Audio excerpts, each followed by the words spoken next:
So very good evening to everyone. आइए चर्चा करते हैं माइंडफुलनेस पर। वैसे तो कायदे से इसका नाम होना चाहिए माइंड एम्प्टीनेस, क्योंकि दिमाग को खाली करने की प्रक्रिया है, लेकिन हम कह रहे हैं माइंडफुलनेस। माइंडफुलनेस को कुछ ऐसे समझ सकते हैं, मुझे इस बारे में मालूम नहीं कि गूगल क्या कहता है, लेकिन माइंडफुलनेस को कुछ ऐसे समझ सकते हैं कि माइंड जब फुल हो गया हो, मीन्स एक चीज़ हो सकती है कि माइंड अपनी पूरी कैपेसिटी पर पहुंच जाए, ठीक है, तो उसे माइंडफुलनेस कह सकते हैं। लेकिन इसका बेस्ट मतलब ये हो सकता है कि माइंड अपने फुल कंसंट्रेशन से एक पर्टिकुलर मोमेंट पे जी रहा है, हम ऐसा कहेंगे, ठीक है। तो हम उसे क्या कहेंगे, वो माइंड एक फुल माइंड है, ठीक है। मुझे नहीं मालूम इसकी कैसे एनालिसिस की जाती है, किसने टर्म दिया, बहुत सारी चीज़ें हो सकती हैं। मैंने इसके बारे में कभी कभी पढ़ना के बारे में कोशिश की थी गूगल में, लेकिन मुझे कुछ समझ में नहीं आया। लेकिन फ़िलहाल मैंने इसकी अपनी एक थ्योरी बना दी, ठीक है। कुछ पॉइंट्स मैंने यहाँ पे लिखे हैं, बस मैं इन पॉइंट्स पे बोलूँगा और कुछ अपना बताऊँगा जो मेरी समझ में आया, ठीक है। तो मैं जो है माइंडफुलनेस को ऐसे डिस्क्राइब करूँगा कि वो माइंड जो फुल है, जो जो एकदम अटेंशन पे है, जो इस मोमेंट पे है और जो बस है, ठीक है, तो मैं उसे माइंडफुल कहूँगा। और बाकी बिना माइंड के एम्प्टी माइंड कहे जाएंगे। अब यहाँ पर एक डायलेमा क्रिएट होता है कि हमें एम्प्टी माइंडेड होना चाहिए कि माइंडफुल होना चाहिए। अब इसका निर्णय आप स्वयं ही करिए। मेरे ख्याल से दोनों चीज़ें एक ही हैं, ठीक है। बहरहाल, क्योंकि अगर आप पूरी तरीके से भरे हुए हैं तो भी एक तरीके से आप खाली हैं। अगर एक बर्तन में पूरा पानी भर दिया जाए तो उसमें कहीं जगह नहीं है, और अगर एक बर्तन पूरा खाली है तो फिर वो खाली है। समझ गए आप मेरी बात? एक बर्तन है, समझिएगा ध्यान से, एक बर्तन है, उसमें पूरा पानी भरा है तो वहाँ स्कोप खत्म हो गया है, समझ रहे हैं, वहाँ स्कोप खत्म हो गया है। और एक बर्तन है जो कि खाली है, तो वहाँ स्कोप तो है लेकिन वो खाली है ना इस समय। So there is no point. Are you getting my point? आइए बात करते हैं। सबसे पहले हम बात करेंगे कि इस मोमेंट पे कैसे रहा जाए, जो सबसे डिफ़िकल्ट काम है। अगर तुम योग वैसे सार पढ़ोगे ना, तो उसमें एक पॉइंट लिखा हुआ है, उसमें एक पॉइंट ये लिखा हुआ है, वो कहता है कि अगर इस माइंड को टेम करना, इस मंकी माइंड, ये दिमाग की तुलना एक बंदर से करते हैं, और वो कहते हैं इस मंकी माइंड को टेम करना या इसको लगाम लगाना इतना कठिन है कि जो इस पे लगाम लगा लेता है वो पूरे ब्रह्मांड पे कुछ भी कर सकता है। आप समझ रहे हैं? जो इस माइंड को कंट्रोल कर ले जाए, ठीक है, वो इस यूनिवर्स में कोई भी ऐसी चीज़ नहीं है जो उसके अंडर में ना आ जाए या उस पर वो रूल ना करने लगे। तो तुम कल्पना कर सकते हो कि ये कितना ही कठिन काम होगा कि हम अपने मन को नियंत्रित कर लें। इस बारे में कृष्ण और अर्जुन का संवाद भी गीता में आप देख सकते हैं। ये मैंने पिछले वीडियो में भी आपको थोड़ी देर पहले बताया है। अब आप कल्पना करो। चलिए हम माइंडफुलनेस पे, तो सबसे पहला पॉइंट है इसमें कि हम इस मोमेंट पे रहें, हम इस मोमेंट में ही रहें। अब ये कहना तो आसान है, लेकिन ये संभावना इसकी कम है। आप इससे पिछला जो वीडियो भी डाला है मैंने, उसको आप देखिएगा। उसमें मैंने समझाया कि कैसे आप कुंडलिनी आपको फोर्स ही कर देती है कि आप इस मोमेंट पे रहें, और केवल वही एकमात्र सार्थक तरीका है कि अगर आप सचमुच में जागृत हो रहे हैं तो कुंडलिनी आपको वहाँ पे रोक देगी। समझ रहे हैं आपके माइंड को? ये आप समझ के रखिए इसको। तो इसको एक साधक समझ सकता है कि हाँ, इस अवस्था पे मेरा माइंड है और मैं यहाँ पर ही हूँ, बस। क्योंकि वो कुंडलिनी से उत्पन्न विष के द्वारा एक ही दिशा में सोचना शुरू कर देते हैं। वो इसी मूवमेंट में रहते हैं, वो पीछे आगे जाते ही नहीं, वो पास्ट, वो ना भूत में जाएंगे ना भविष्य में जाएंगे, वो वर्तमान में रहना सीख जाते हैं, क्योंकि उन्हें मालूम है कि इसमें ही रहना पड़ेगा। अब अगर तुम्हारे माइंड को फोर्स कर दिया जाए तो तुम क्या करोगे? तुम इसी में रहोगे। बाकी कोई टेक्निक बता रहे हैं गुरुजी तो फिर आप उसे करिए। आप माइंड ब्रेथ कंट्रोल करिए, आप ये कंट्रोल मेडिटेशन लगाइए, ध्यान लगाइए, तरह तरह के आसन करिए, वो आप ट्राई करते रहिए। लेकिन जब तक वो उसकी इच्छा नहीं होगी तब तक कोई चीज़ सफल नहीं, सिद्ध नहीं हो सकती है, ठीक है। एक होता है कि आपने प्रयास कर लिया, बस मैं सिद्ध हो गया, लोगों ने मान लिया, हाँ यही जागरण होता है, कुंडलिनी हो गए जागृत भी। आपको जागृत है जी, 21 दिन का कोर्स है हमारा, 51 दिन का कोर्स है। So the point is, this is not a point. Are you getting my point? तो वो जो एक नेचुरल कुंडलिनी की टेंडेंसी है कि वो थॉट्स में इतनी निगेटिविटी भर दे, ठीक है, कि तुम सोच ही नहीं पाओ पीछे और आगे, और सिर्फ उसी पल पे रहो, बस। सोचना ही नहीं है पीछे क्या हुआ, तो तुम सचमुच में वीर हो, ठीक है। तुम क्या हो? वीर। तो ये माइंडफुलनेस का पहला पॉइंट है कि हम समय इस पल पे ही रहें, अब कर लो, ऐसा कर पाओ तो ज़रा 2 मिनट के लिए बैठ के देखना कि मैं इस मोमेंट पे रह सकता हूँ कि नहीं। बहरहाल दूसरा पॉइंट, नॉन जजमेंटल एक्सेप्टेंस, किसी को एक्सेप्ट करना बिना किसी पूर्वाग्रह के, जो जैसा है उसे वैसा ही देखना। ये एक बहुत ही कठिन काम है, ये भी आसान नहीं है, ठीक है, क्योंकि हम तो पहले से जज किया हुआ है, because mind is a very good जज। ये सुप्रीम कोर्ट के वकील और इंटरनेशनल कोर्ट ऑफ जस्टिस के वकील से भी बड़ा जज है, समझ रहे हैं आप। उतना बड़ा जज है कि ये हर चीज़ को पहले ही जज करके रखता है कि ये तो ऐसा ही है और ये ऐसा ही करेगा, समझ रहे हैं आप, ये ऐसा ही है और ये ऐसा ही करेगा।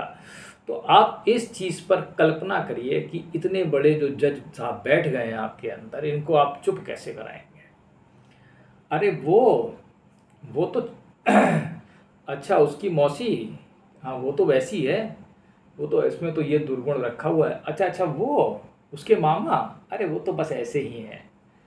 ये जो ऐसे ही हैं और वैसे ही हैं, यही तुम्हारी समस्या की जड़ है, मैं तुमसे कहता हूँ, और यही तुम्हें जीने नहीं दे रहे। जो जैसा है उसे वैसे देखने की कला आनी चाहिए।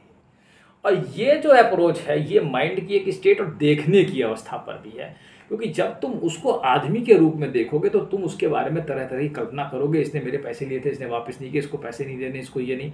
लेकिन जब तुम सिर्फ उसी को देखोगे तो तुम उसमें वही उसी को देखोगे, बस ये तरीका है उसे देखने का कि मैं सिर्फ उसी को देखता हूँ, वहाँ कोई मेरे पास जजमेंट है ही, ठीक है। मैं किसी को जज नहीं करता कभी भी, जो जैसा है वैसा है, वो जी रहा है वो जी रहा है, उसे वैसा बनाया गया है। मैं यहाँ कोई जज बनने थोड़ी आया हूँ कि मैं यहाँ सबको जज करता रहूँ। मैं तुमसे कहता हूँ, तुम्हें बना भी दिए थे, कितने लोगों को जज करोगे। अब तुम कहोगे कुत्ता भौंक रहा है, वो सांप काट रहा है, बंदर उछल रहा है, करते रहो जज। अब ये क्यों उछल रहा है, तुम कहो बंदर क्यों उछल रहा है पेड़ में, इसका कोई मतलब है क्या। ये ऐसे ही है जैसे तुम इसको जज कर लेते हो कि ये तो वैसा ही है, ठीक है। अब तुम कहोगे, ये मान लो किसी ने 4 बार धोखा दिया तो उसे 5वीं बार भरोसा कैसे किया जाए। ये तो बिल्कुल मूर्खतापूर्ण बात है, और ये बात कुछ हद तक मुझे भी समझ में कम आती है कि अगर किसी ने आपको 4 बार धोखा दिया हो तो फिर आप उसको नॉन जजमेंटल अप्रोच से कैसे देखोगे।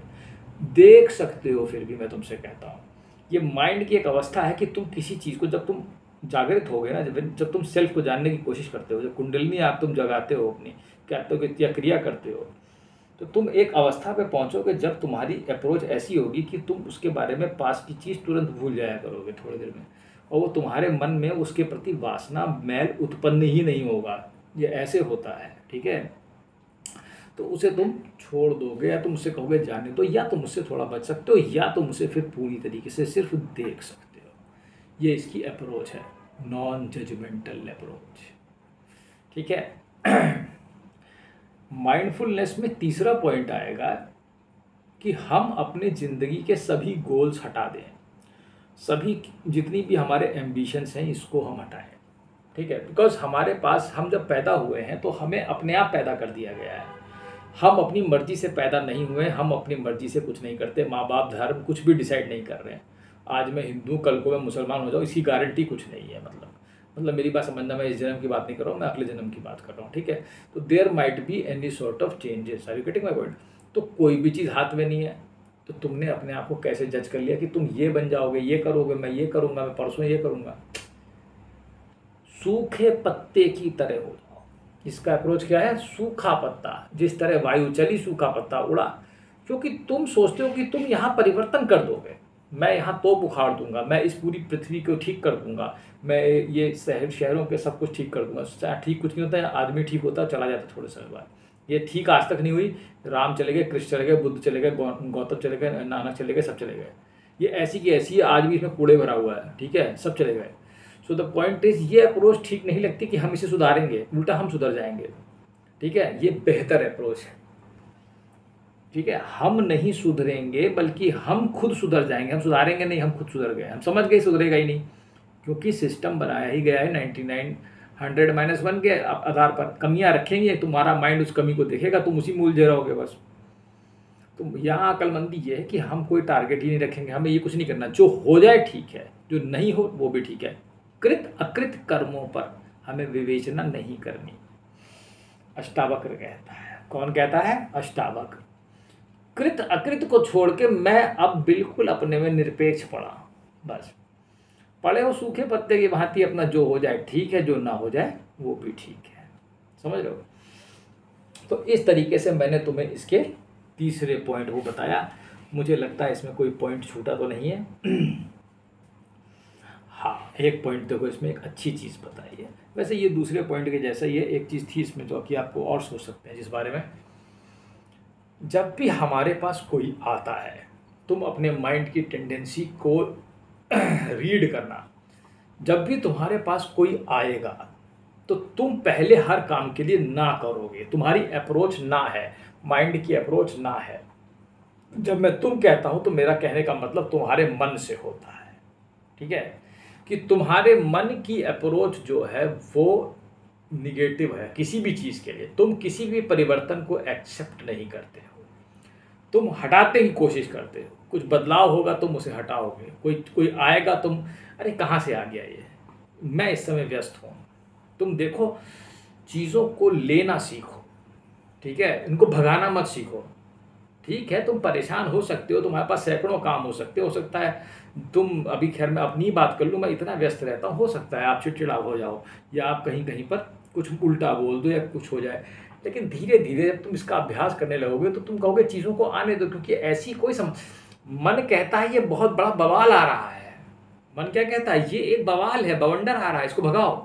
लेकिन मैं तुमसे कहता हूँ वो कोई बवंडर नहीं, आने दो, उसको एकदम खुले मन से लो। और फिर तुम देखोगे तुम्हारा सचमुच में माइंडफुल हो गया। अगर तुमने चारों चीज़ें कर लेगा ना, तो तुम्हारी जो अप्रोच है ये बहुत बढ़िया होगी। मैं बता रहा हूँ, इसी को माइंडफुलनेस कहते हैं। लेकिन इतना समझने और इतना करने के लिए अब कुछ कृपा तो होनी ही चाहिए। ठीक है? ये 4 पॉइंट मैंने लिखे थे, ये मैंने आपको समझाए, जो कि मैंने व्हाट्सएप के AI से सिर्फ 4 बिंदु देखे तो उसमें 4 बिंदु लिखे थे, उनको मैंने अपने हिसाब से आपको समझाया है। हो सकता है आप समझ पाए हो इस माइंडफुलनेस को। धन्यवाद।